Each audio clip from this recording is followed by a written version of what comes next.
Welcome to the Zoe Routh Leadership Podcast, where we explore the future and what this means for your leadership. We ask the big questions. What's happening on the horizon? What does this mean for us? And most importantly, what skills do I need now for leadership of the future? It's time to explore. Let's go. How do you tackle complex leadership and organizational challenges? How do you lead change when you don't have authority? These are some of the awesome questions I ask today with today's guest. And before I do that, my little segment on Planet Human is Planet Human. At the moment, as I'm recording this, it's December. So you're listening in February. I had to be very organized ahead of time because I'm going away for a ski trip in Japan in January. And so this is a little bit from the past projecting into the future. So on Planet Zoe, it's all about getting ready for the end of the year and the start of the new year. Okay, so now that I've positioned you backwards, forwards, somewhere in time, here we go. My guest today is somebody I love and cherish so much. We have so much fun together. We've known each other since 1999 when Benny came to work at Outward Bound. He was a trainee. I was one of his first trainers, and then he quickly excelled as a facilitator extraordinaire. From then on, he has gone to do some amazing things, both within Outward Bound and after he left Outward Bound. He has gone on to become the Chief Executive Officer at the School for Social Entrepreneurs Australia, which we talk about a little bit in this interview. He's been overseas in the US, running organizations and doing consulting over there. He's come back to Australia, where he is a high-stakes leadership consultant and a fantastic facilitator. I would love to work on some projects with Benny again. We got to work on one, which we also discuss in the podcast this afternoon. And really, he excels at seeing complexity, seeing the dynamics at play between human relationships, and fostering the courage for individuals to have these really rigorous, brutal conversations, not always brutal, honest, respectful, robust conversations, and confronting what needs to be said. So these conversations, Benny is an expert at hosting, facilitating, and encouraging. He's an awesome human being, love him to bits, and I hope you will too. So in the meantime, let's get into it.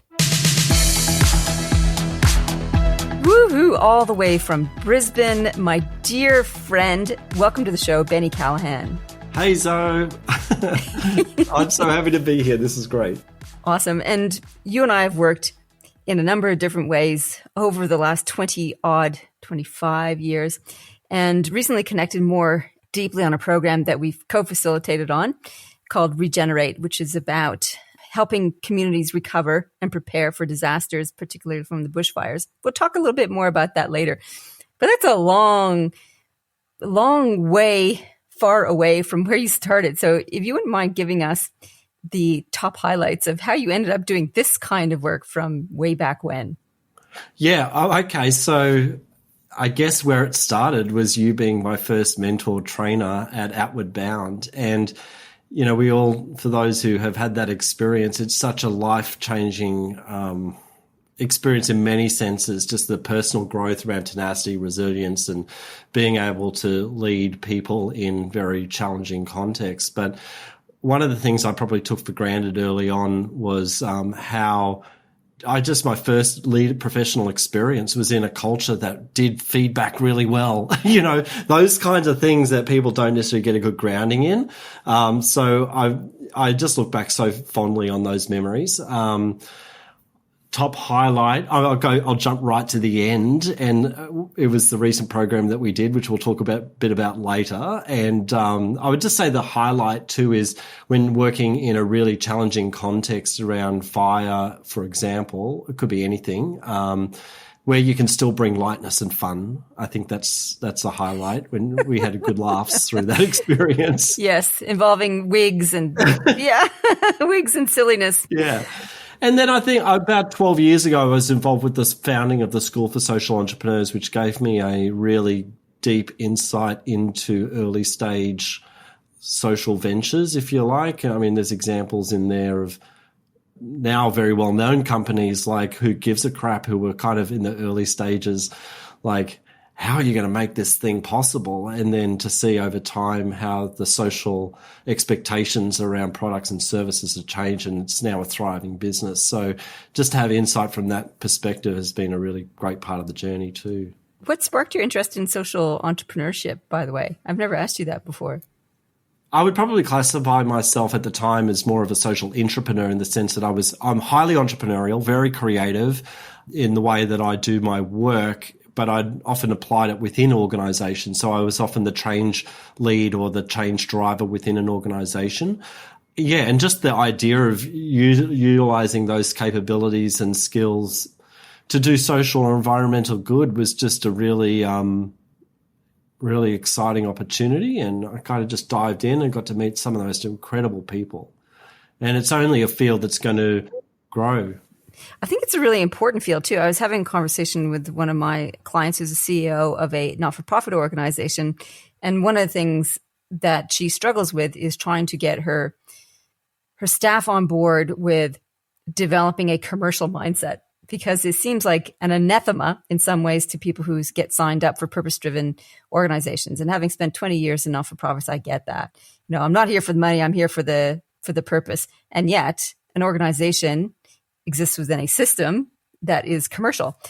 And I think the social entrepreneurial thing is a really great bridge of those two ethoses coming together. Did you struggle with that, or did it seem like a natural fit, or how do you sell that whole idea to people who are more on the purpose side than the commercial side? Oh, yeah. I mean, there were definitely people who would be lean one way or the other. People are driven when they get into most founders of social ventures they found it based on a direct personal experience of the problem they're seeking to solve.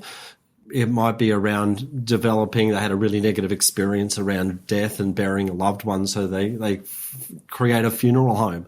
It could be, a lot of grassroots social movements creating employment opportunities or transitions to employment for marginalized young people. It could be anything. So they come at it from the passion side.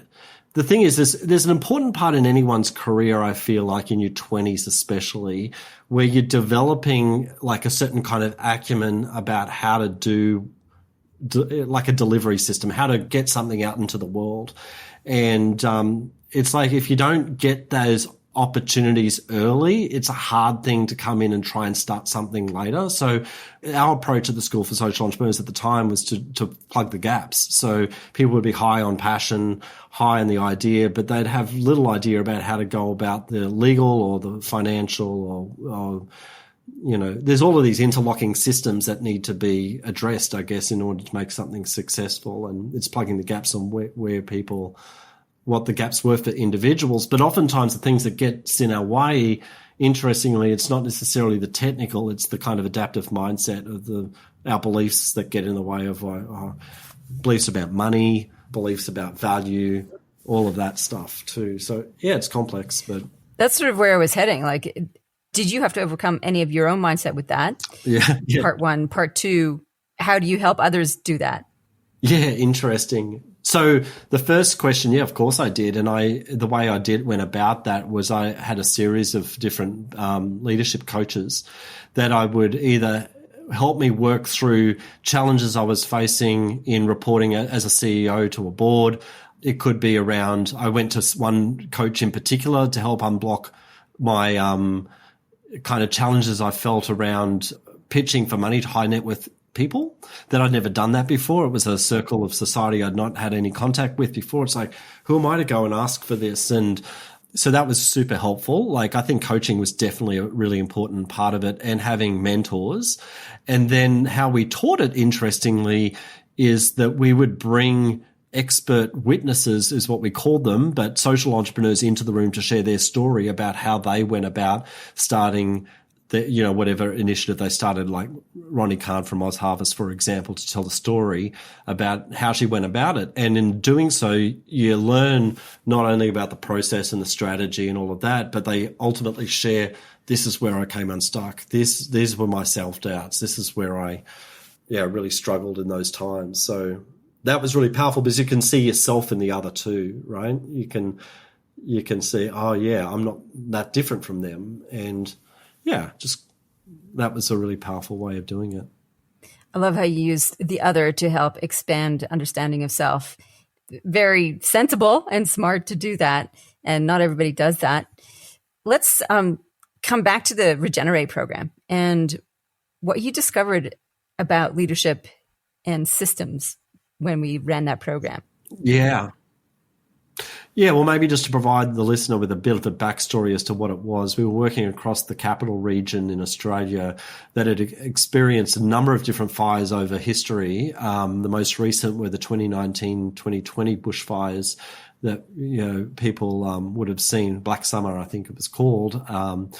And anyway, the reflection on that experience was oftentimes those responding to bushfires are doing so within their specific organisational framework. So Rural Fire Service, State Emergency Service, Parks and Conservation Service, for example, each have very specific roles. The military have a specific role. In fact, they help start the fire. Then they've got landholders and you've got private citizens and you've got... Not on purpose. Not on purpose, no. Well, that's a whole other story. But yes. And then conservationists, you've got all sorts of people that make up the system, some of whom are in formal organisational structures that have specific agency. Some have high budgets, some have no budgets, some have really deep, on the ground, up-to-date information, like a landholder knows exactly how their land is shaped and how it operates, what directions fire is likely to go, all of that. You also have Indigenous knowledge systems, so you have Aboriginal people in the region that have a unique understanding about how fire operates. And then you've got artificial political boundaries where you've got the state of New South Wales and the Australian Capital Territory, an artificial border that fire doesn't recognise that. So fire will kind of move across a border and all of a sudden responsibility for responding to the fire shifts to another agency, and how do those agencies continue? So that's the backstory. And what was interesting, I found it was interesting to observe how much people within formal authority systems have power in the conversation, as opposed to people who may be volunteers, landholders, or conservationists, that kind of thing, who have a different knowledge, but because they don't have a formal role, their voice is different, right? So how do those voices come together? And some of those voices may be sometimes the smartest people in the room or the most passionate. And so, but, you know, there's a whole other lot of dynamics which we can talk about that play into whether someone feels that they have a voice or have a role to play. And, yeah, that was really interesting to me. So ultimately, largely, it was about relationship building. We were there to help build relationships across the system so that the goal was so the next time a fire happens, they could get on the phone to each other and say, hey, Gary, you know, what are you experiencing over there? This is what we're seeing here. I think that's an interesting solution to power dynamics in a system, is the relationship building. I'm wondering if it's the only solution, because some of those organizations are paramilitary. They have a historic command and control way of operating, which I think it's system design within that organization is effective in some contexts and not effective in other contexts.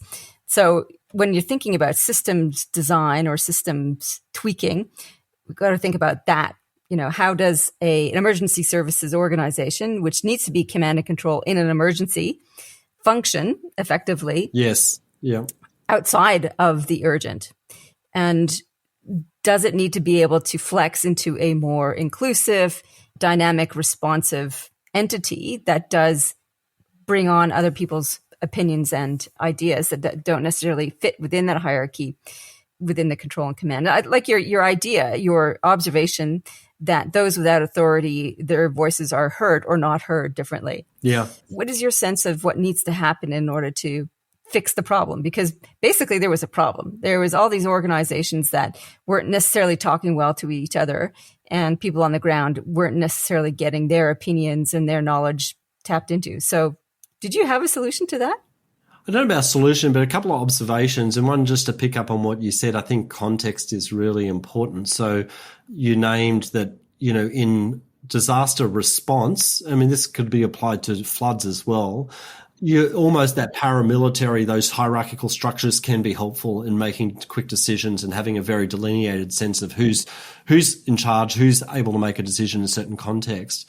But that's only one phase. So there's preparedness. There's a whole phase in preparing for a bushfire. That's a different context. It's slower. There's far more time to engage in relationship building and kind of different way, maybe a different even way of constructing the system, or different cultural moments that you can create to bring people together in preparedness. Then after the immediate response is also recovery. So how do we recover as a community as well? So that's a whole other context. And so what was interesting to me, oftentimes, it might be a little bit of a generalization, but I think it's a true and accurate observation, is that a lot of the people in power positions in those kind of more paramilitary structures were men, older men. But when we looked across the system and we had a diverse array of people, we also had a bunch of young women in their 20s in the room, right, who passionate, skilled conservationists. They had a real understanding of land and country and a tremendous, like they had really top skills around how to build relationships, how to bring a bit of humor, how to dissolve tension when that was in the room. And these are vital skills, like to have in building community and building teams. And yet, because of the way in which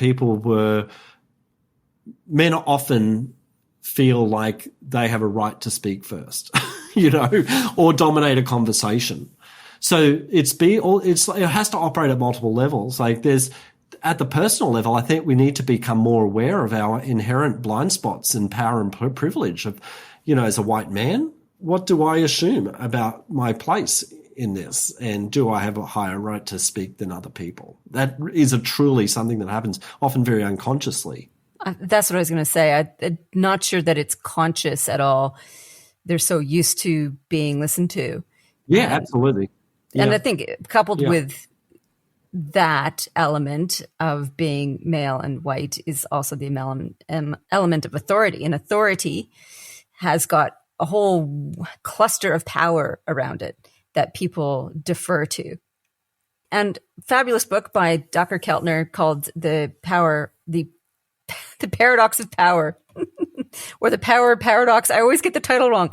Anyway, Docker's book is fabulous about this whole idea around power and how people are granted power by others when we're in service to the group.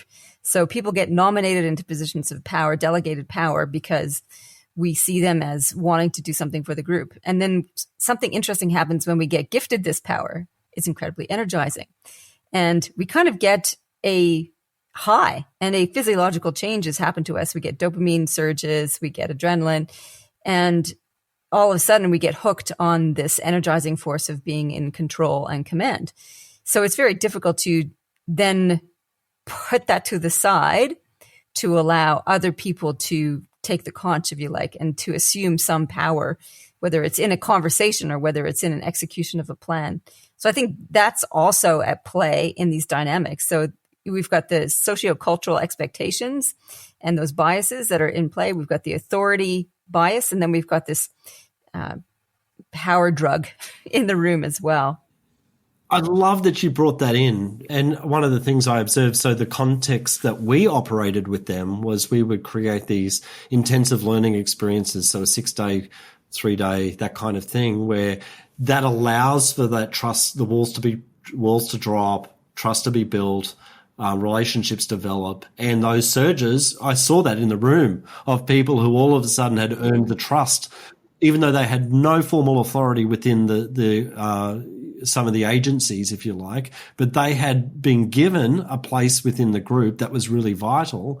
But interestingly, when the group then goes back into their organizations and into their silos, that's hard to maintain, because then we go back to kind of like old habits or just what we're used to in a day-to-day sense. And I'm really curious about that. It's like, how do you maintain what has been created and built in an ongoing sense? And the same can be true in an organization. So we're talking across a complex interagency system now, but even within an organization where you might have a marketing team and a business development team and an operations and delivery team, you can come together for the, all staff love in and kind of get really inspired. And when you go back to the day-to-day work, how do you maintain that level of connection and sense of being part of a united cause, if you like? I think it's more difficult too when the teams are dispersed as opposed to co-located, because there is a natural gravity of developing relationships when people are side by side. And this is, of course, what the rationale is behind let's get people back into the office. It's just easier. It doesn't mean to say that it needs to be that way necessarily. Building cross-functional rah-rah when people are not co-located is possible, but it takes a discipline of execution and deliberate attention to it. It's just a bit harder. So we're talking about agency, personal agency. So how do you get a young 20-something-year-old or anybody in an organization who doesn't have authority to have the sense of agency and be able to spruik and contribute?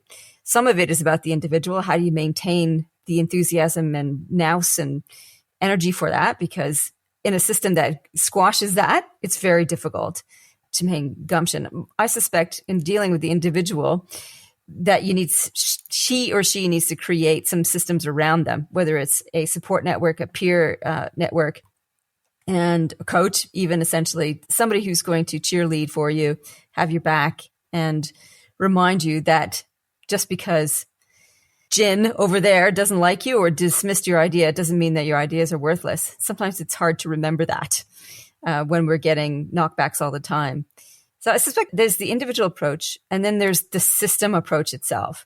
So how do we design organizational systems that break down those silos? And it's the chronic issue I hear all the time from executive teams or CEOs in particular who want their executive team to get out of their silos, act as a cohesive executive.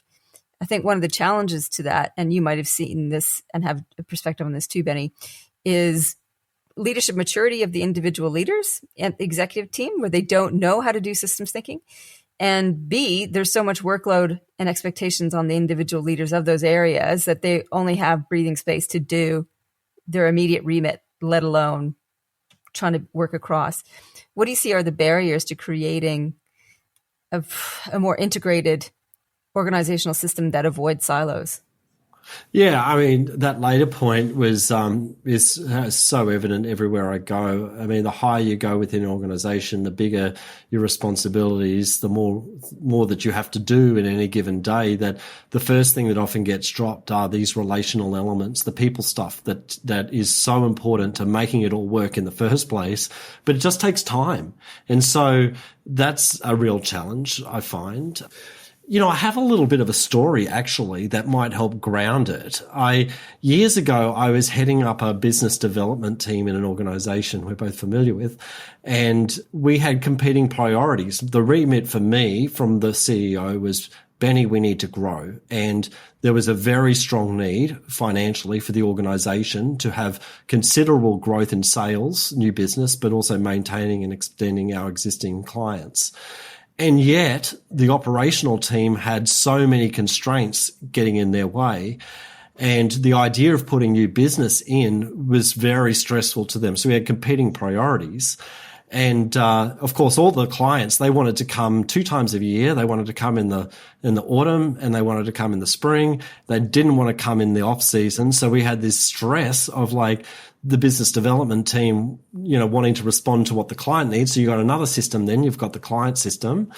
And the CEO was so passionate about trying to get this, business growth that he was keen to implement an incentive system. And so I was a bit hesitant about it, actually. I'm scared already by hearing this. I was scared. Yeah, right. So it was going to be commissions and bonuses based on acquisition and retention of clients. And I knew it would be a mistake because as soon as we did that, it would create an even stronger divide between operations and business development. And so after a long time resisting it, what we ended up doing, it actually ended up the head of operations, who was actually just protecting his people, his team below them. The actual decision makers were the team leaders underneath him. But he and I happened to find ourselves in the office on a Sunday one day, and we just had it out. It was a very frank, very real conversation. We didn't hold anything back, and we both ended up in tears within a few hours. But that was really important in terms of confronting reality And I must say that we held each other in high enough esteem and respect to start with, that we were prepared to have that and to listen to each other and to listen to the, what were the dynamics on either side. And we ended up designing a bonus system whereby in the business development team bringing on new clients, knowing that it was the operations system that would have to deliver it, that the bonus would be gifted to the operations team by doing so.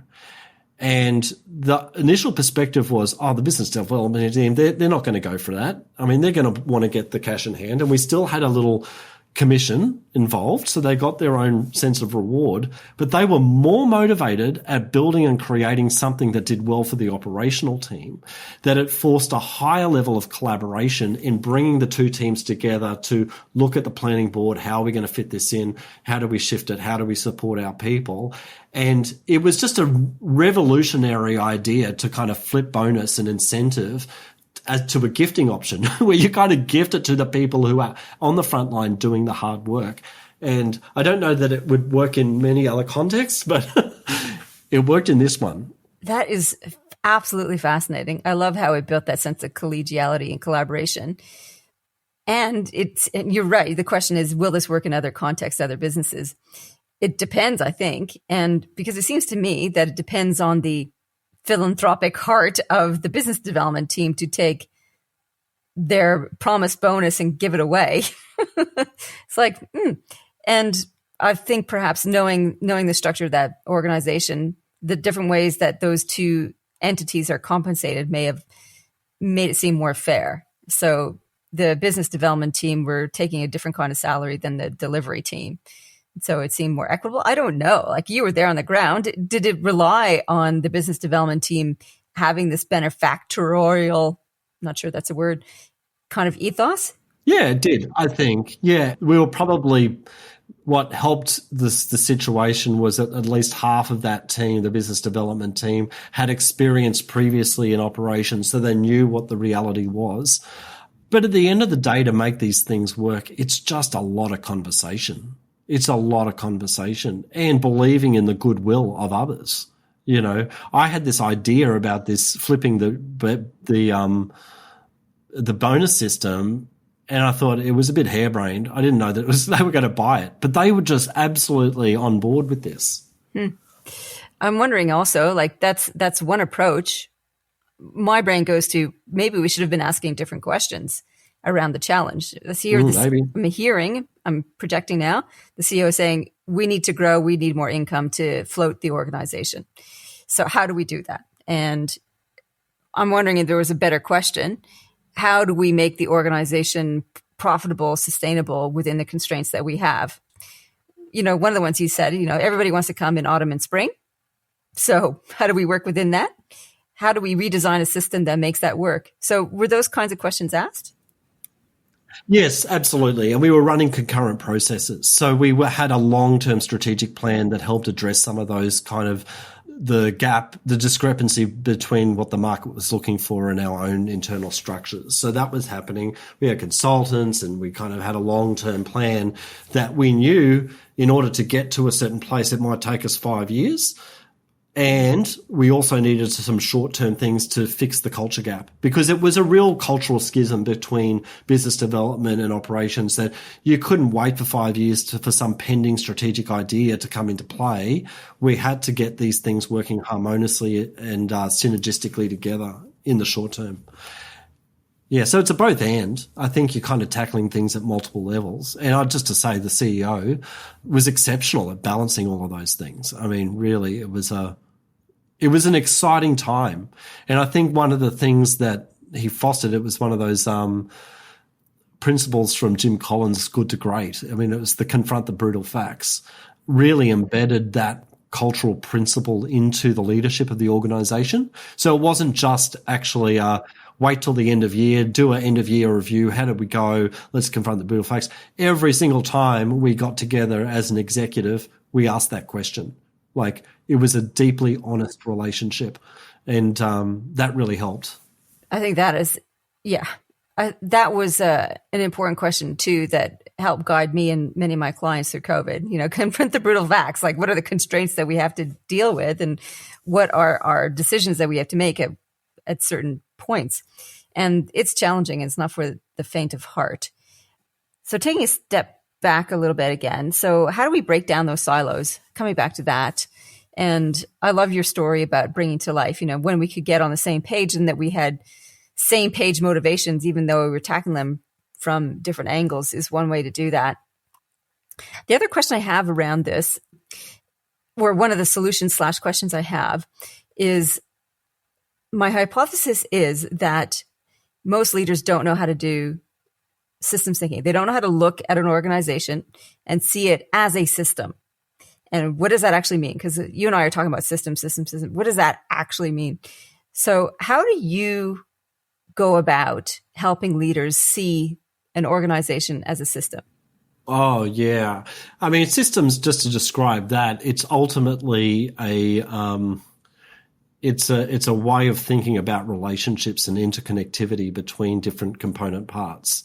Sometimes they're competitive, sometimes they're symbiotic, and sometimes in helping people think about it, you can use nature metaphors. So, sometimes the way in which we think about individual silos within organizations, it's almost like we're a monocrop forest over here, you got another thing over here, but actually a truly healthy ecosystem has feedback loops, mycelium networks, if you want to get into nature metaphors, that are constantly spreading information throughout the system to help it thrive. And you need diversity of thinking, diversity of participation within the system, and being able to recognize how each of those various systems rely on each other immensely. Financial systems, we just talked about business development and operations. It can be legal sometimes. You have a legal system, and certainly the larger organizations within complex environments. So I'm working in a bunch of organizations in Queensland right now, with a bunch of organizations. And it's also recognizing the systems that sit outside of the organization. So the complexity of the world now it's not just a matter of like McDonald's where you create your product, your burger or whatever, and you give it to the customer and away you go.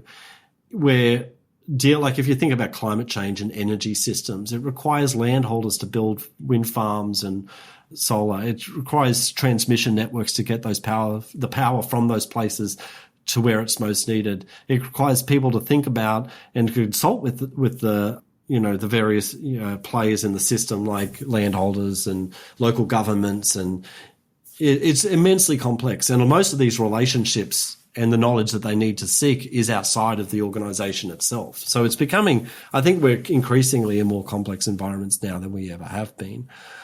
So I guess like bringing it to awareness, partly it's like just mapping the relationships between all of those component parts, how much they rely on each other, where the conflict is, naming where the tension is.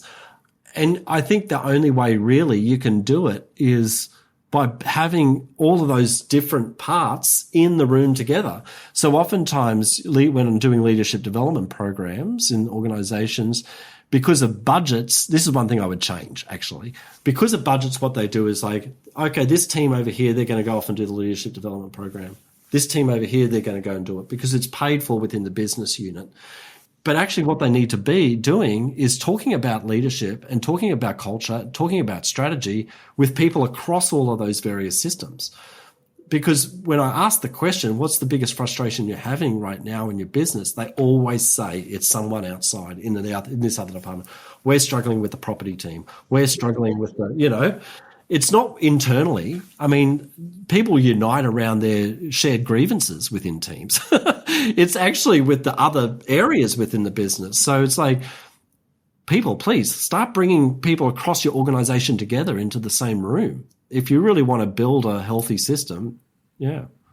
So there's two takeaways that I completely agree with. One is map it out, like get it visual, draw the interconnections. I love doing that as an exercise with leadership teams, is do a diagram of how people come into your organization, whether it's a customer, a client, or a staff member, and all the different processes that they engage with as you're delivering this product or service.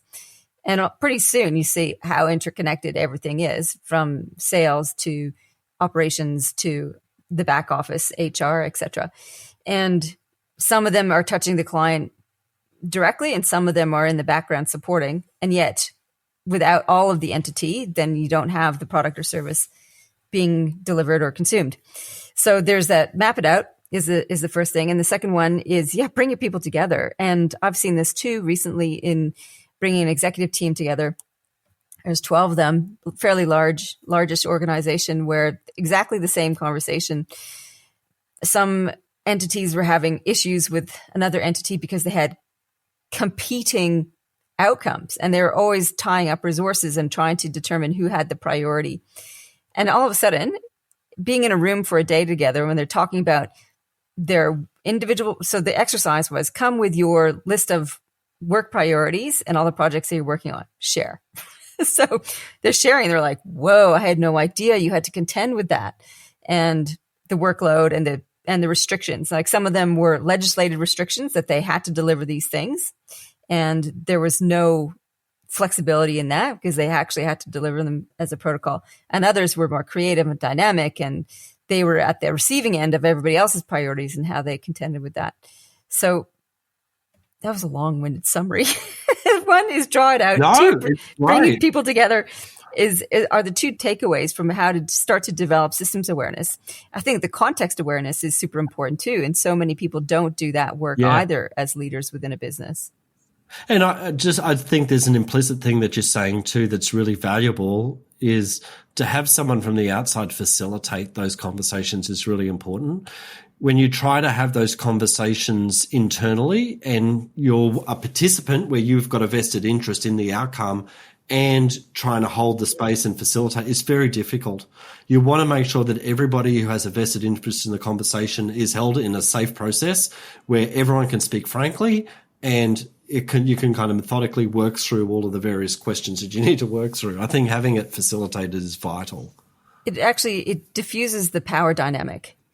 Or holds it at bay a little bit. The power dynamic is still there. So the one that I facilitated recently, where you had the head of business there as a equal contributing partner, it was equal contributing partner. I facilitated, make sure everybody had a voice and everybody had a say. And yet, it's the unseen pressure of that's the boss and that's who they ultimately have to please and deliver to. It's still there. But as an external facilitator, that gets hosed down a little bit because there is no cowtailing necessarily to that.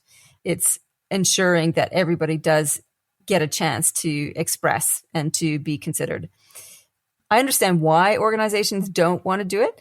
They're like, another highly expensive paid consulting. Could we not save our X $1,000s or whatever to do it ourselves? And then they struggle with that. Like you don't get the contributing brain of the leader who's then facilitating the conversation. It's a different neural pathway to facilitate the conversation as opposed to contribute to it.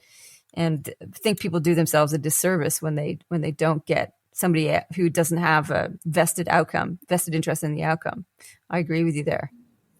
Yeah. And maybe I could risk of we could talk for hours on this topic and we've got a short little time here. But the other element is just even in terms of what makes for a really powerful system to work is each person having a very clear sense of their own role within the system and fulfilling the function of that role. So it's like even in a natural ecosystem, a koala has a natural role and a eucalypt tree has its natural role. So the koala doesn't try to be a eucalypt tree. They're symbiotically working together. But in an organization, you need everybody to have a very clearly defined sense of how they're contributing to the system and to the overall goal of the organization. But the thing that's often left out of position descriptions and that clarity, role clarity, is about relationship clarity. And so sometimes or often a position description will say reports to so-and-so, works with so-and-so, but it doesn't have as a key performance indicator necessarily the importance of building relationships with specific stakeholders. So the two other components that make it a system as opposed to a silo is relationship and how the feedback loops work. And both of those are kind of go hand in hand. When you say feedback loops, what do you mean by that? Yeah, so how knowledge and information is shared across a system, between departments, if I use an organization, Yeah, and often this happens in very informal ways, not just waiting for the annual report kind of thing, but it's how do we get on the ground information about what's happening, what the frustrations are, kind of thing that can only happen through conversation. I don't know if it can only happen through conversation. I think the loop part is important part of it. So how do we get the information, act on it, and communicate that back? So that's sort of what I get a sense of what feedback loop is. How do we communicate in a round way? I'm making a circle with my hand for those who are listening, not watching video. How do we ensure the flow of information so that we can learn, adapt, and contribute, learn, adapt, contribute? I think that's pretty essential. And that's what most of us haven't figured out how to do well. Yeah, I guess the conversation piece comes in just being in, not waiting for a meeting to be set up to address a specific thing, but how do we go and work across and go speak with someone in another team? Or, I mean, some of the best in conversations and learning experiences I've had in organizations is jump in a car and do a road trip with somebody from another department. You kind of you really understand somebody and what the challenges they're facing are. That's right. So yeah, time in co-location is hugely leverageable and valuable. Benny, are you ready for the Fast Five? Oh, I can't wait. Yes, bring it on. Okay. What is the future technology that you want right now? I would say teleportation. Oh my goodness. You know how often that gets said on this show? It's amazing. Oh, really? Okay. Yeah. Okay. Yeah. This speaks to a pain that everybody is experiencing, which is of travel. Yeah. Yeah. Okay. I love it. Yes. Right. Yeah. Best tip you ever got on leadership? Definitely to slow down. Yep. All right. Number 3, what's one problem in the workplace you'd love to wave your magic wand and have be fixed? I think it's just that general idea of people who don't think they have a role in change. You know, they kind of self-select out and say, oh, that's not my job, that's their job. But to see that actually, no, each of us can build our own sense of authority or influence and be a part of change. Okay, I like it. Thumbs up or thumbs down? Who's doing something well as a leader and who's doing something meh as a leader? Oh, so massive thumbs up. I would say Polly Cameron from Change Politics. I think what she's doing is just hugely needed right now. So Polly is part of bringing deliberative democracy processes to communities. It's about helping people disagree well, to have conversations where you can get beyond black and white polarized views into nuanced thinking and dialogue. And it's really exciting, I think. Yeah. Love it. Polly Cameron, did you say? Yeah. Okay. And changepolitics.org.au, I think. Changepolitics.org.au. Okay. Thank you very much. And the last one, favorite leadership book or podcast? Oh, it's not specific to leadership, but Tyson Yunkaporta has a podcast called, so he's with Indigenous Knowledge Systems Lab at Deakin University. He's the author of Sand Talk and Right Story, Wrong Story. And he has a wonderful podcast called The Other Others. And so if you're interested in Indigenous knowledge systems, and of course, for me, it's all leadership. So yeah, there's a lot in there. Oh, fantastic. All right. So 2 more questions, then we're done. The first question is, right, Benny, you and I get to work on a program together. What would you like to work on together with an organization? What kind of problems would we be solving and what would be our approach? You and me, Zoe? Yeah, man. Is that what you're saying? Yeah. Together. Oh, yeah. I love this. I'm just planting seeds out into the universe. I love plant these seeds. I think any organization that is feeling really stuck in dealing with some complex changes, I think anything around that space where we can bring a systems lens to it is really exciting to me. What you will get with Zoe and me is sense of fun and lightness combined with some really good critical thinking. You know, I think we're both thinkers. We both get right to the heart of the matter and we can find the simplicity on the other side of the complexity. Wear a wig and have a good laugh in the meantime. And thank you, Benny. And I would add a big bucket of compassion in there too. So we're Yes, both yeah, we love that. big caring hearts. Thank you so much. That was the Fast Five.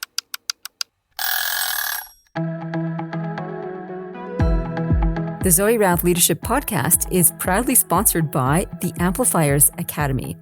It is an online self-paced leadership development program that you can join at any time and progress at your pace.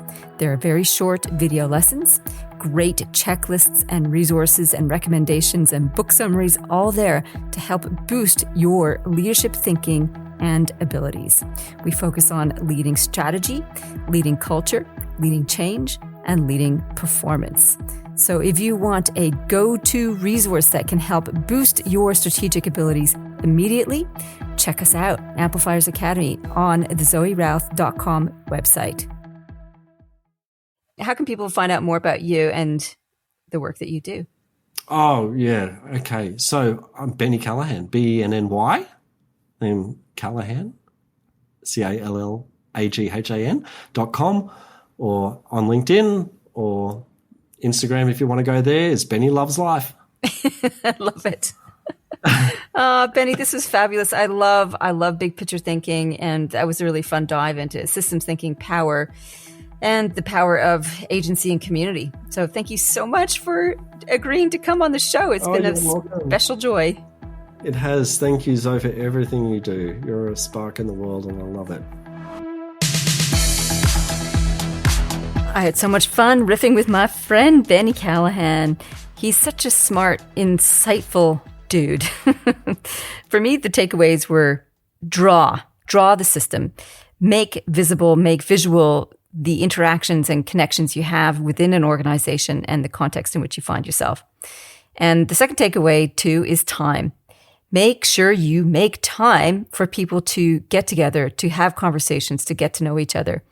It sounds so darn obvious, and yet, do we do it? Do we actually carve out time for it? Because it's really hard to quantify and qualify what that time is actually doing. Are we producing any tangible results? No, it's the glue. It's the glue of how we make people work their systems better. So that's a key takeaway. Tip of the week, I've actually pulled out of Terra Blanca Insurrection, my beautiful prequel book to the Gaia series, which you can read for free in ebook form or listen to the audiobook form from my website. Just go to zoerouth.com, click on books, click on bookish, and you can get it delivered straight to your Kindle reader or your e-reader and your favorite, actually not your favorite, but into the book funnel audiobook platform. So that was a little segue there. So this is from towards the end, and it's about systems thinking. And so Maya speaking, she goes, the system was up to it. The people were not. A system is only as strong as the people who manage it. The system would have been fine for people who had a little bit more maturity, a little bit more self-awareness. Turning page. We didn't screen well enough for that. We relied heavily on skills in the profiles, not enough on interpersonal resilience and sensitivity. But we did extensive interviews, said Hugh. Anyone can look good on paper. A good actor can charm at interview. It wasn't enough. We need to see people under pressure, real pressure. What I'd love to hear your opinion on is, can a system be well designed and yet the people not up to it? That's basically the question I explored in Terra Blanca Insurrection. And my answer to that is, people need some support. People need some support to be able to work with the system in which they find themselves. Yeah. You can't just lump somebody in a system and hope for the best. Likewise, you can't just craft a system and hope for the best. We need deliberate, intentional thought around this. All right, that's it for this week. I hope you enjoyed it. I would love to hear your feedback. And also just a reminder that we have our event, the Leadership Conclave, coming up on the 1st of March here in the ACT. You can get tickets at zoerouth.com, click on programs, click on events, and it'll take you straight to the page. I would love to have you come along and do some big thinking with like-minded leaders, exploring the future of you, the future of leadership, and what you can do now to be prepared for what's next. In the meantime, live well, lead well. You've been listening to the Zoe Routh Leadership Podcast. To find out more about leadership of the future or to contact Zoe, go to zoerouth.com.